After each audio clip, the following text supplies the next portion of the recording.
اللہ کے نام سے شروع کرتا ہوں جو بڑا مہربان اور نہایت رحم کرنے والا ہے۔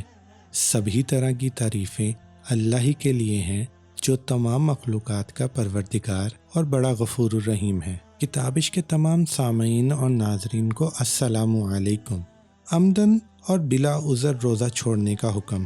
ابن حجر ہیثمی رحمۃ اللہ علیہ فرماتے ہیں ایام رمضان میں کسی دن میں جمع وغیرہ کے ذریعے بلا عذر روزہ چھوڑنا، روزہ توڑنا کبیرہ گناہ ہے۔ انہوں نے جن روایات سے استدلال کیا ہے ان میں سے ایک یہ ہے، حضرت ابن عباس رضی اللہ تعالی عنہ سے روایت ہے کہ نبی پاک صلی اللہ علیہ وآلہ وسلم نے فرمایا دین اسلام کی 3 بنیادیں ہیں، جس نے ان میں سے کسی ایک کو بھی اس کا انکار کرتے ہوئے چھوڑ دیا اسے قتل کرنا جائز ہے۔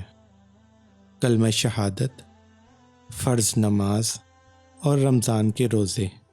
ابو ہریرہ رضی اللہ تعالی عنہ اور حضرت ابن مسعود رضی اللہ تعالی عنہ سے مروی ہے کہ اگر کسی نے رمضان میں کسی عذر اور مرض کے بغیر ایک دن کا بھی روزہ نہ رکھا تو ساری عمر کے روزے بھی اس کا بدلہ یعنی قضا نہیں ہو سکتے۔